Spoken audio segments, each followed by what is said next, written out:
네, 안녕하세요. 이번 시간에는 24차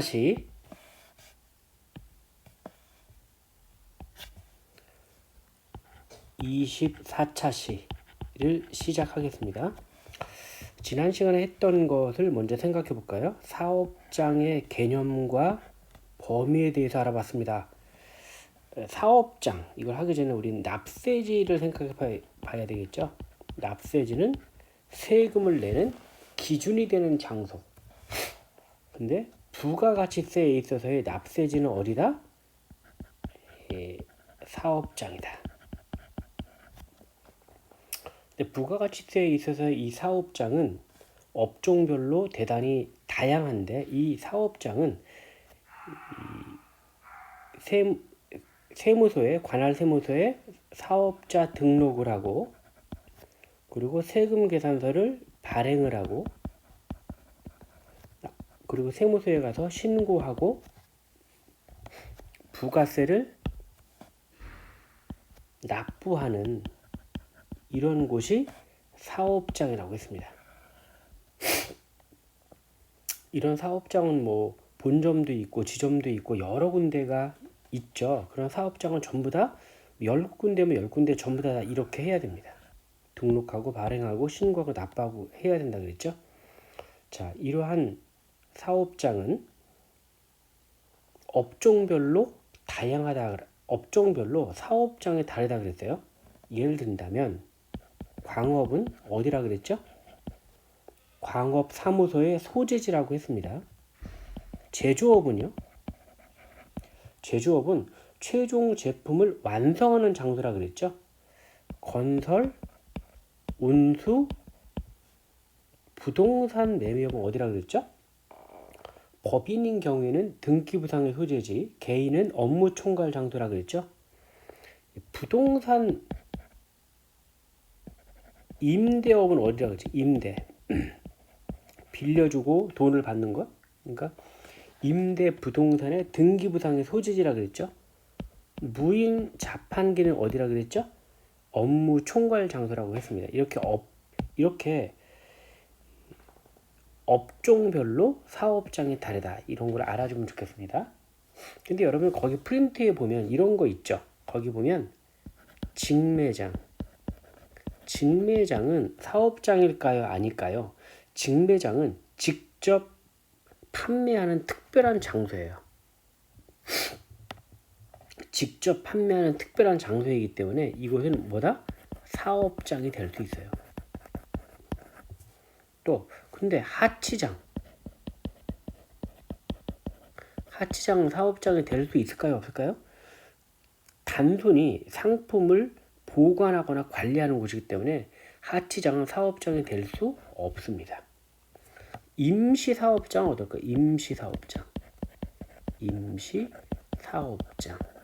임시사업장은 사업장이 될 수 있을까요?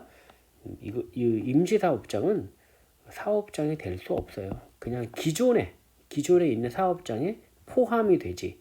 그래서 직매장, 이거는 여기서 직접 물건을 판매하기 때문에 사업장이 된다. 그러나 하치장과 임시사업장은 사업장이 될 수 없다. 알아두면 좋겠죠? 자, 오늘 이 시간에는 24차 시 사업자 등록의 방법, 그리고 사업자 등록을 했는데 그 사업자 등록 또는 정정하는 경우는 어떤 경우가 있는지 이러한 부분을 알아보도록 하겠습니다. 자, 지금 여러분들 이 사업자 등록증을 봤죠? 하나의 샘플을 예를 들어준 거예요. 여기 사업자 등록증이 있습니다. 사업자 등록 번호가 있어요. 그 이름이 있죠? 사장님 이름이 있고, 그 다음에 개업 연월일이 있고, 법인 등록번호가 있고, 사업장 소재지가 있고, 관할 세무서가 이렇게 있어요. 관할 세무서가 이렇게. 이게 사업자 등록증이 되겠습니다. 자, 사업자 등록증인데요. 이런 사업자 등록을 반드시 사업을 하는 사람은 어떻게 해야 돼요?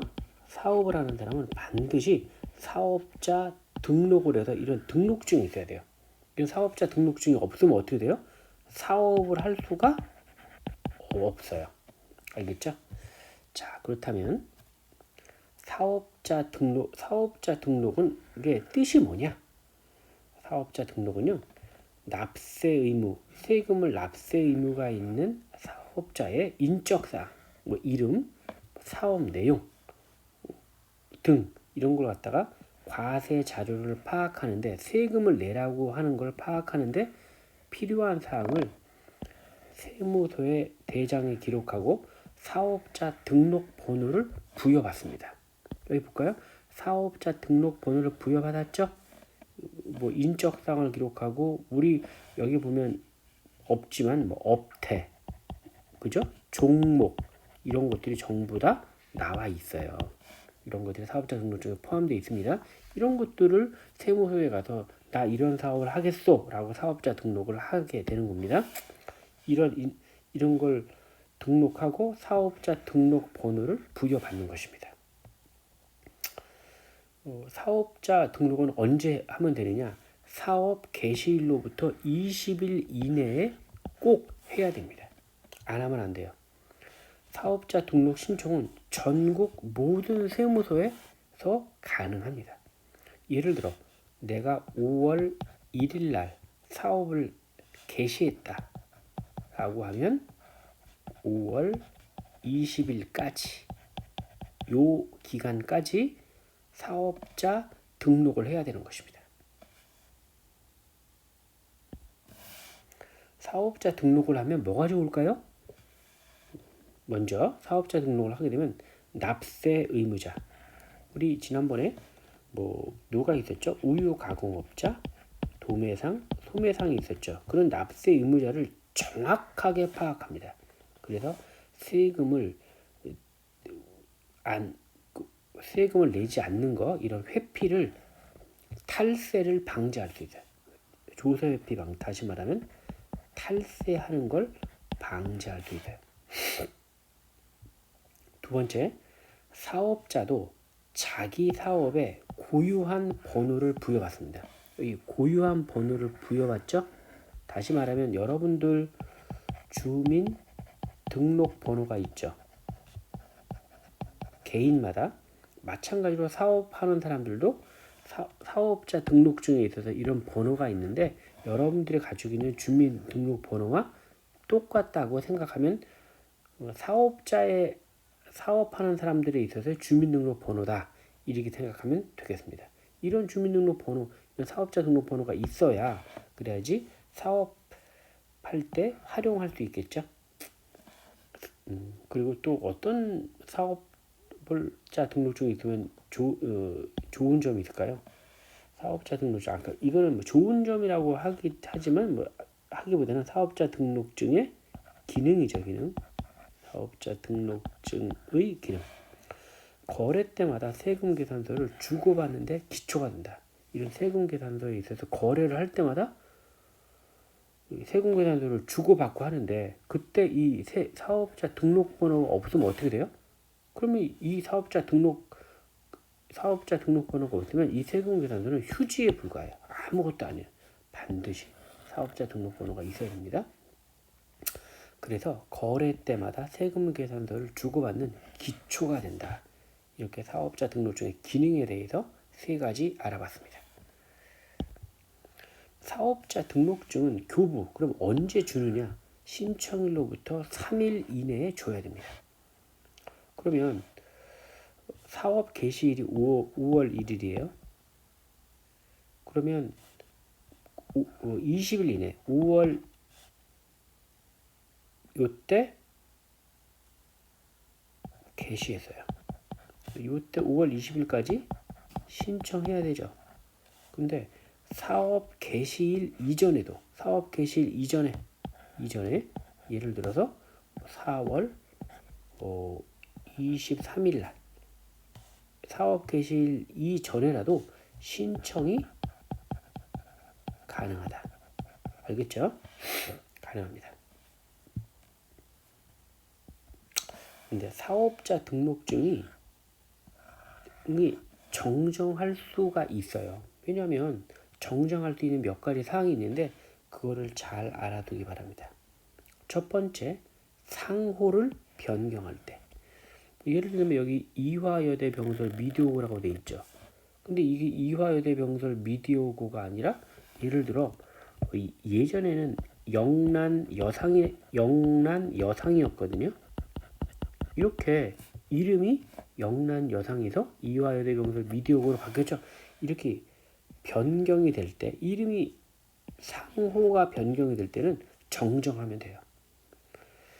통신 판매업자, 요새 뭐 인터넷에서 쇼핑몰 많이 하잖아요. 그래, 통신 판매업자가 사이버몰 명칭을 변경할 때, 뭐 쇼핑몰의 그 이름을 변경할 때도 정정하면 됩니다.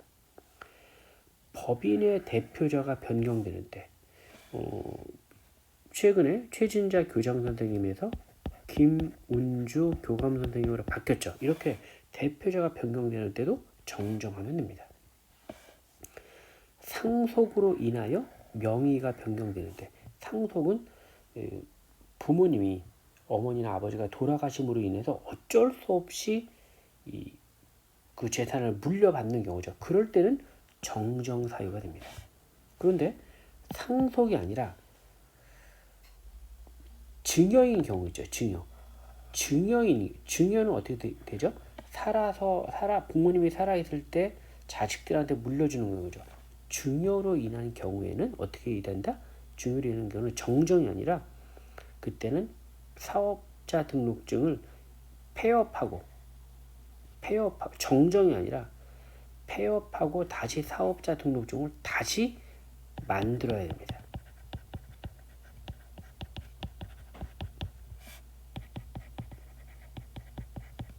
사업자 등록증을 다시 만들어야 돼요. 알겠죠? 상속인 경우는 어쩔 수 없이 부모님이 돌아가셨기 때문에 부모님 재산을 물려받는 경우에는 어쩔 수 없는 상황이기 때문에 이럴 때는 정정해도 되지만, 증여라고 하는 것은 부모님이 살아계실 때 하는 거기 때문에 이런 경우에는 정정이 아니라 폐업입니다. 사업자 등록증을 아예 회사를 문을 닫고 다시 사업자 등록증을 다시 만들어야 됩니다. 법인의 대표자, 우리 학교는 법인이죠. 그렇기 때문에 최진자 교장 선생님에서 김은주 교장 선생님으로 바뀔 때는 정정하면 돼요. 그런데 개인 사업자의 대표자가 변경이 될 때, 개인 사업자가 대표자 변경이 될 때는 그때는 폐업을 해야 됩니다. 그리고 폐업해서 문을 닫고 다시 사업자 등록증을 다시 만들어야 됩니다. 꼭 알아두세요. 법인, 정정, 개인, 폐업하고 다시 해야 됩니다. 상속은 정정해도 되지만 증여는 폐업하고 다시 해야 됩니다. 알겠죠? 차이가 있어요. 5번째, 사업장을 이전하는데, 사업장이 지금 중랑구 망우로로 돼 있죠. 근데 예를 들어서 경기도 구리시로 우리 학교가 옮겼다. 그랬을 때는 정정하면 됩니다. 사업의 종류를 변경했다. 예를 들어서 뭐 업종이 있는데, 업종이 뭐 교육으로 돼 있는데, 교육, 이걸 갖다가 예를 들어서 이 업종이 예를 들어서 무슨 뭐 제품 판매, 이렇게 변경이 되는 경우에도 정정할 수 있습니다. 이렇게 사업자 등록증이 이런 항목들이 있는데, 이런 항목들을 정정할 수 있는 것 6가지가 있겠고요. 정정하면 안 되는 거, 다시 사업자 등록증을 갱신해야 되는 거, 그런 거 2가지. 혼동하면 안 되고 잘 알아두면 좋겠습니다. 오늘 이 시간에는 여러분들과 함께 사업자 등록증과 관련해서 알아봤습니다. 강의를 오늘 여러분 도움이 됐나요? 오늘 수고 많았습니다. 감사합니다.